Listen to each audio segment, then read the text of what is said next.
Ministère Bethesda. Ministère Bethesda. Ministère Bethesda. Bien-aimés dans le Seigneur, il faut une énergie spécifique pour faire avancer un véhicule ou pour démarrer un moteur. Et la vie de prière d'un croyant, c'est comme un moteur que l'on démarre. Parce que autant votre vie de prière va alimenter quelque chose autour de vous et en vous, autant un moteur est une source d'alimentation. Et là, quand vous observez un groupe électrogène ou quand vous observez une centrale qui produit le courant, pensez à votre vie de prière. C'est le même principe. Vous voyez que les centrales où le courant par lequel le courant arrive dans un quartier est tout le temps entretenu. Il y a toujours une série de maintenance pour que cette centrale-là continue de fournir l'énergie, que cette centrale continue de fonctionner de façon optimale. Vous voyez? Et c'est comme la vie de prière. La vie de prière, c'est comme un véhicule, parce que le véhicule comporte un moteur. Si vous supprimez le carburant, le véhicule n'avancera pas. Si c'est un véhicule qui fonctionne à l'énergie solaire, vous supprimez le convertisseur là, qui transforme l'énergie solaire en électricité, ça ne marchera pas. Si c'est un véhicule électrique, vous supprimez l'arrivée de l'électricité, ça ne marchera pas. Et le carburant de la vie de prière, c'est la parole de Dieu. Ce sont les cantiques, ce sont les psaumes. Vous devez vous bombarder de tout ce qui traite de Dieu. Ça va vous conditionner. Si vous conduisez les autres et que vous n'avez pas d'inspiration, c'est parce que vous ne lisez pas la Bible. Si vous lisez la Bible, vous aurez tout le temps de l'inspiration et vous aurez tout le temps quelque chose à dire. Bien-aimés, la vie de prière s'entretient. Si on vous donne un véhicule aujourd'hui qui n'a pas de carburant, vous ne pourrez pas le pousser jusqu'à chez vous. Vous serez fatigué. Et c'est comme la vie de prière aujourd'hui qui devient comme un fardeau. Mais vous allez remarquer quelquefois, vous êtes très zélé, vous priez et vous êtes heureux de prier, content même de chanter. Mais vous remarquerez qu'il y a des fois, lorsque vous chantez, c'est comme si on vous a puni. Quand il faut prier, c'est comme si vous n'avez pas envie de faire ça. C'est un peu comme si ça devient quelque chose qui vous pèse et qui vous dérange. Là, quand ça vous arrive, vérifiez tout de suite votre compteur de carburant. Vérifiez tout de suite le manon spirituel qui indique le niveau de carburant que vous avez. Ça veut dire que vous devez repartir vous approvisionner. Vous devez repartir faire le plein.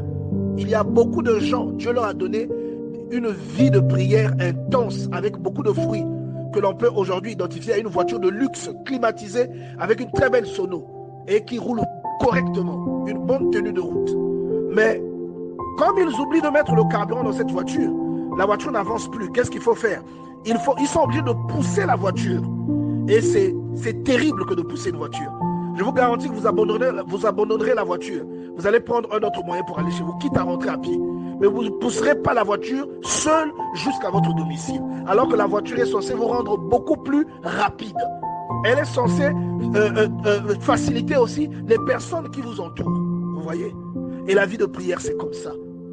Et voilà pourquoi la Bible dit: entretenez-vous par des hymnes et des psaumes. Il faut un entretien. On dit dans Hébreux 3, verset 13. Mais exhortez-vous les uns les autres chaque jour, aussi longtemps qu'on peut dire aujourd'hui, afin qu'aucun de vous ne s'endurcisse par la séduction du péché. La vie de prière est une garantie. C'est quelque chose qui vous garantit votre lot. Éphésiens 5, 19. Entretenez-vous par des psaumes, par des hymnes, par des cantiques spirituels, chantant et célébrant de tout votre cœur des louanges du Seigneur. La Bible déclare dans Colossiens chapitre 3, verset 16, que la parole de Christ habite parmi vous abondamment. Instruisez-vous et exhortez-vous les uns les autres en toute sagesse par des psaumes, des hymnes, des cantiques spirituels.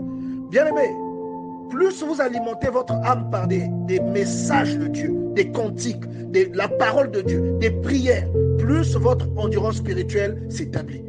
Il est impératif que vous puissiez vous bombarder de la parole de Dieu. Il dit, et je vous disais tout à l'heure, faites le bilan de votre journée d'hier. Vous saurez quelle est la place que vous donnez à Dieu.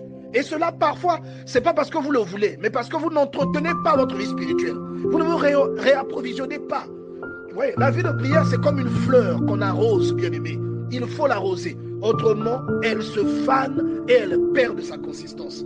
Si vous ne méditez pas la parole de Dieu constamment, votre relation avec Dieu est en danger. Et la Bible déclare dans le psaume 119, verset 19, « Je suis un étranger sur la terre, ne me cache pas tes commandements, mais mon âme est brisée par le désir qui toujours la porte vers tes lois. » C'est-à-dire qu'il est constamment attiré par les lois de Dieu. Votre vie de prière, c'est un véhicule qui s'alimente avec la parole de Dieu. Et si vous ne lisez pas la Bible, vous risquez de connaître une panne sèche dans votre vie de prière. Voyez? Et la Bible dit, tes préceptes font mes délices, dans le psaume 119, verset 24. Il y a beaucoup de chrétiens qui commencent bien, mais qui finissent par trouver que prier c'est dur. Pourquoi? Parce qu'ils ne lisent pas la Bible, ils ne se rendent pas compte que le réservoir est vide et que c'est ça qui fait avancer le véhicule. C'est ça qui maintient votre vie de prière. Mais vous êtes complètement vidé. Voyez, tout ce que vous faites en prière à partir de ce moment, ça devient du forcing. Si vous ne lisez pas la Bible, vous aurez l'impression de servir Dieu à contre-cœur, de chanter à contre-cœur, de prier à contre-cœur, bien-aimé. Bien-aimé, Dieu est comme un arbre planté quelque part, et lorsque vous allez vers cet arbre, quelle que soit la saison qu'il fait, vous trouvez toujours du fruit sur cet arbre. Vous trouvez toujours de quoi manger. Vous voyez? Alors, quand vous allez vers Dieu, vous ne pouvez jamais revenir les mains vides. Vous aurez toujours de quoi manger, vous, et de quoi donner aux autres pour qu'ils mangent. Dieu est un arbre multiforme. C'est un arbre avec beaucoup d'utilité. Vous pouvez en prendre les feuilles pour soigner certaines personnes. Vous pouvez prendre les écorces pour guérir des plaies. Vous pouvez prendre le fruit pour le manger. Approchez-vous de cet arbre. Vous n'aurez jamais faim. Et quand vous voyez quelqu'un dire qu'il n'a rien alors qu'il est croyant, ça veut dire qu'il regarde cet arbre de loin. Il ne s'approche pas de cet arbre. S'il vous dit qu'il s'est approché de Dieu et qu'il n'a pas d'inspiration, c'est un menteur. Il ne sait pas approcher de l'arbre. Lorsque vous lisez la parole de Dieu, vous consommez de l'arbre, de cet arbre-là qui est Dieu. Dieu porte toujours du fruit. Pendant 12 mois, il porte toujours du fruit. Et vous ne pouvez jamais mourir de faim en sa présence. Vous voyez? Et si vous donnez à quelqu'un une voiture de luxe qu'ils doivent pousser jusqu'à une certaine localité, faute de carburant, bien aimé, il va abandonner cette voiture. Et il a un rendez-vous urgent, il va abandonner la voiture. Il va prendre une autre occasion. Et beaucoup de gens qui prient prennent des raccourcis.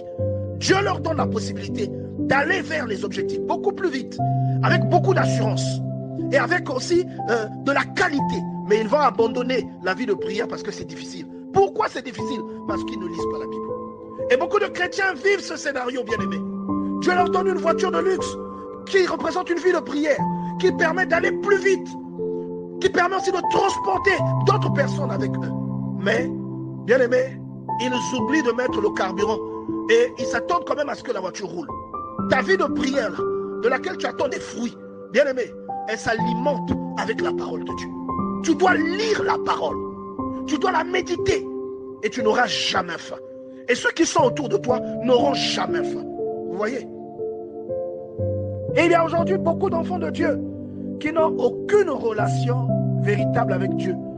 Parce qu'il n'y a aucun contact entre Dieu et eux, malgré les prières qu'ils font. Dieu ne te demande pas d'aller prendre un visa pour aller au ciel, là où il se trouve, afin de le rencontrer. Il te dit que si tu veux me voir, ouvre ta parole, lis, ouvre ta Bible, tu me verras dedans. Vous voyez? Philippe cherchait à voir Dieu. Il dit, mais montre-nous le Père. Jésus lui a dit, mais Philippe, depuis tout ce temps que je suis avec toi, tu ne m'as jamais connu. Et il y a beaucoup de chrétiens qui pleurent, Seigneur, je veux te voir. Et s'ils pouvaient entendre la réponse de Dieu, Dieu leur dirait, mais depuis tout ce temps que je suis dans ton armoire, depuis tout ce temps que je suis dans ton tiroir, depuis tout ce temps que je suis dans ton téléphone, parce qu'il y a des gens qui ont l'application Bible dans le téléphone, depuis tout ce temps que je suis dans ta tablette, tu peux me voir là, mais tu n'ouvres pas. Depuis tout ce temps, tu me cherches alors que je suis à côté de toi. Dieu, c'est la parole. Jean chapitre 1, verset 1. Au commencement était la parole. Et la parole était avec Dieu. Et la parole était Dieu. Dieu, c'est la parole. La parole que vous voyez dans la Bible, Dieu, c'est l'expression de qui il est. C'est comme la silhouette de Dieu. Vous voyez, quand vous voyez la parole de Dieu, en fait, vous avez vu Dieu. Et lorsque vous lisez la parole, vous devenez intime, non pas avec la parole, mais avec Dieu lui-même. Vous devenez lié à Dieu, vous devenez intime. Vous croyez, et les promesses de Jean chapitre 1 verset 12 s'accomplissent dans votre vie. Voyez, vous n'êtes plus né de la chair, mais vous naissez maintenant de l'esprit.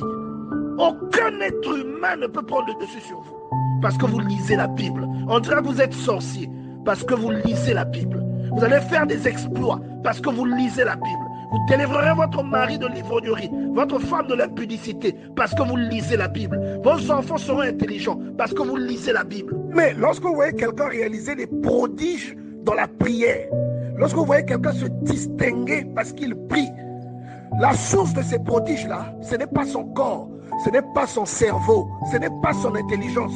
La source, c'est l'esprit de prière qui est en lui. C'est cela, c'est grâce à cela que vous voyez à l'extérieur des fruits qui peuvent vous rappeler Dieu. Il y a à l'intérieur de ton corps un autre corps que l'on appelle l'esprit.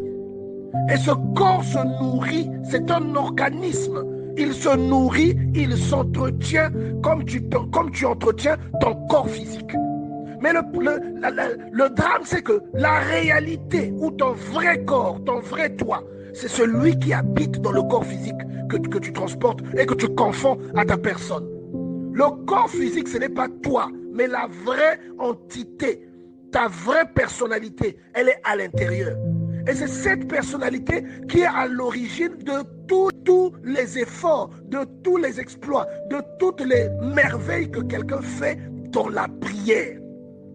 Et si ce corps est malnutri, vous aurez l'impression que tout ce qui se rapporte à la prière est une torture pour vous. Vous aurez l'impression que c'est comme un boulet, les boulets qu'on attachait aux prisonniers à l'époque pour empêcher la fuite. Vous aurez l'impression que vous attachez un boulet au pied, on vous demande de le traîner. Vous n'aurez pas envie de prier, vous n'aurez pas envie de jeûner. Vous allez aimer Dieu, vous allez dire vous aimez Dieu, vous croyez en lui, mais vous n'aurez aucune volonté dans la prière. Simplement parce que ce corps-là est affamé, simplement parce que vous ne le nourrissez pas, bien-aimé dans le Seigneur. Alors ce corps-là que vous devez nourrir, c'est ce corps-là qui est en relation avec Dieu. C'est l'esprit qui est en relation avec l'esprit de Dieu. Et lorsque cette relation est établie, lorsque vous lisez la Bible, vous ne comprenez pas la littérature que la plupart des gens comprennent, mais vous comprenez quelque chose de plus profond au-delà de la leçon littéraire qui est inscrite dans la Bible. Vous allez saisir le sens profond, l'enseignement caché qu'il y a derrière une écriture. Ce n'est pas par votre force, ce n'est pas par votre intelligence, mais c'est parce que le corps qui est à l'intérieur de vous, qui s'appelle esprit, est en relation avec l'esprit de Dieu. Et cet esprit de Dieu crée une connexion et donne une révélation à votre esprit, et cela s'extériorise. Vous comprenez? C'est la raison pour laquelle vous devez lire la Bible. Quand vous lisez la Bible, vous établissez une connexion entre votre esprit et l'esprit de Dieu, entre votre esprit et le Saint-Esprit. Et vous faites des choses que normalement vous n'auriez pas pu faire. C'est ça que nous devons comprendre, bien-aimés dans le Seigneur. Aucun être humain, par ses propres habiletés, ne peut expliquer des mystères, ne peut expliquer ce qui est caché. Cela vient d'une révélation. Cela vient du Seigneur. C'est le Seigneur qui parle et le récepteur, c'est votre esprit. C'est comme quelqu'un qui a un téléphone qui veut parler à quelqu'un qui n'a pas de téléphone. C'est comme si vous avez un parent qui peut vous aider. Lui, il a un téléphone, vous n'avez pas de téléphone, mais vous dites que vous lui demandez de vous appeler. Il va vous appeler comment? Il faut charger votre téléphone que vous avez rangé depuis longtemps. Vous devez le mettre à la charge. Il doit se charger. Et la charge là, c'est la lecture de la parole. Et le téléphone là, c'est votre esprit. Afin que l'autre esprit supérieur puisse entrer en relation avec vous. Et que les instructions qu'il veut vous donner, que vous les receviez. Que vous soyez en mesure de recevoir ces instructions et de comprendre comment procéder. Et les différents téléphones sont différents esprits qui doivent communiquer entre eux. Si le vôtre est éteint, Dieu ne pourra pas communiquer avec vous et vous demeurez dans votre ignorance parce que vous ne nourrissez pas ce qui permet d'établir un lien avec votre Créateur. La Bible nous donne une illustration très claire dans le livre de Matthieu chapitre 17 verset 19. Il y a un problème auquel les disciples sont confrontés et ils n'arrivent pas à résoudre ce problème. Pourtant, c'est des êtres humains et il y en avait peut-être parmi eux qui étaient physiquement plus forts que le Seigneur. Mais ils n'arrivaient pas. Il y a un type de problème que ton intelligence ne pourra jamais résoudre. Il y a un type de problème que tes relations ne pourront jamais résoudre. Il y a un type de problème que ta force physique ne pourra jamais résoudre, que ton éloquence ne pourra jamais résoudre. Tu auras besoin de l'esprit. Tu auras besoin de l'intervention de l'esprit. Et si ton esprit n'est pas nourri, si ton esprit n'est pas disposé, si ton esprit n'est pas en contact avec le Saint-Esprit, je te garantis que ce problème l'emportera sur toi. Et tu seras malheureux. La Bible dit, alors les disciples s'approchèrent de Jésus et lui dirent, pourquoi n'avons-nous pas pu chasser ce démon? Et Jésus leur dit, c'est à cause de votre incrédulité. Je vous le dis en vérité, si vous aviez de la foi comme un grain de sénévé, vous diriez à cette montagne, transporte-toi d'ici là, et elle se transporterait, rien ne vous serait impossible. Et il complète, mais cette sorte de démon ne sort que par la prière et par le jeûne. Il y a des combats qui ne cesseront jamais dans votre vie, tant que vous ne changez pas le sérieux avec lequel vous priez. Il y a beaucoup de croyants qui sont des plaisantins dans la prière. Il y a beaucoup de croyants qui sont des plaisantins, bien-aimés, qui perdent le temps aux autres. Vous allez à l'église, mais aucun de vos problèmes n'est résolu. Vous priez, vous avez l'impression que Dieu ne vous entend pas. Malgré tout, vous ne remettez pas en cause votre façon de prier. Malgré tout, vous blâmez Dieu pour vos échecs ou pour votre paresse. Vous ne lisez pas la Bible. Certains problèmes demeureront dans votre vie. Votre âge va passer. Vous allez vous dire l'année prochaine, le problème trouvera une solution. Votre âge va passer. Un jour, vous allez vous réveiller, vous avez des cheveux blancs. Ce problème n'a pas été résolu. Vous cherchez un enfant, cet enfant-là ne viendra pas. Vous cherchez un mariage, ce mariage ne viendra pas. Pourquoi? Parce que vous n'êtes pas sérieux dans la prière. Vous n'avez aucun sérieux dans votre relation avec Dieu. Vous faites les mêmes choses, vous récoltez les mêmes fruits, mais vous ne vous posez pas la question. Vous ne vous remettez pas en cause. La Bible dit qu'il y a certains problèmes qui ne sont résolus que par le jeûne et la prière. Or, pour vaincre certaines situations, vous devez jeûner et prier efficacement. Et prier efficacement va impliquer de lire constamment la Bible. Pourquoi? Parce que pour prier efficacement, vous avez besoin de la foi. Or, la foi ne vient que de ce qui sort de la bouche de Dieu. Alors, il y a des gens qui font des programmes de prière massifs, qui ne savent même pas pourquoi ils jeûnent. Vous voyez? Si vous ne lisez pas la Bible et que vous jeûnez, vous ne jeûnerez jamais efficacement. Votre jeûne sera plus une grève de la faim qu'une prière adressée à Dieu. Vous allez perdre votre journée en étant affamé. Ça ne produira rien. Mais si vous lisez la Bible, s'il y a une connexion entre Dieu et vous, vous saurez quel est le jeûne auquel Dieu prend plaisir dans le livre de Jérémie. Vous saurez comment il faut jeûner, bien-aimé dans le Seigneur. Et si vous ne lisez pas la Bible, certaines situations qui vous embêtent aujourd'hui ne cesseront jamais. Et parfois ces situations-là sont là pour interpeller votre conscience. Vous voyez? Alors, bien-aimés dans le Seigneur, réveillons-nous. Jeûnez efficacement. Mais pour cela, lisez la Bible. La Bible est la source de votre foi. C'est le carburant qui alimente l'Esprit de Dieu en vous. Vous pouvez vous abstenir de nourriture. Ça ne signifie pas que vous avez jeûné pour la prière. Lorsque vous vous abstenez de nourriture et que lorsque votre série préférée passe, que vous allez regarder votre série, votre jeûne ne vaut rien. Lorsque vous jeûnez et que tout le monde doit savoir que vous êtes en jeûne, votre jeûne ne vaut rien. Ou lorsque vous jeûnez, alors que vous ne connaissez même pas la base sur laquelle le jeûne se situe, vous jeûnez par mouvement. Vous jeûnez comme des moutons qui marchent ensemble. Vous jeûnez sans savoir c'est quoi le jeûne et quel est le jeûne auquel Dieu prend plaisir. Mais vous jeûnez quand même. Votre problème ne sera jamais résolu. Pour avoir la connaissance qui permet de pratiquer un jeûne efficace, bien aimé, il faut lire la Bible. Vous lirez le jeûne auquel Dieu prend plaisir. Et il y a des problèmes qui ne cesseront pas dans votre vie tant que vous ne menez pas un jeûne efficace. Et les disciples n'ont pas pu résoudre le problème de l'enfant épileptique. Vous voyez? Mais le Seigneur est arrivé. Il a résolu le problème. Il y avait une différence entre les disciples à ce moment-là et le Seigneur. Et vous allez voir que plus tard, lorsqu'ils reçoivent le Saint-Esprit, ils deviennent capables de faire ce que le Seigneur faisait. Vous voyez? Donc forcément, il y a des problèmes tant que vous n'êtes pas sérieux dans votre relation avec Dieu. ces problèmes-là continueront à dominer sur votre vie. Il y a des malheurs ou des difficultés que vous avez qui demeureront sur votre vie. Vous voyez? Et la Bible dit que pour vaincre certains problèmes, il faut jeûner et prier. Jeûner et prier efficacement implique le type de foi qui nécessite une lecture constante de la parole. Parce que la foi vient de ce que l'on entend. Si vous ne lisez pas la Bible, si vous ne jeûnez pas efficacement, certains problèmes demeureront dans votre vie. Et si vous ne lisez pas la Bible, certaines situations ne changeront pas dans votre vie. Ministère Bethesda. Ministère Bethesda. Ministère Bethesda.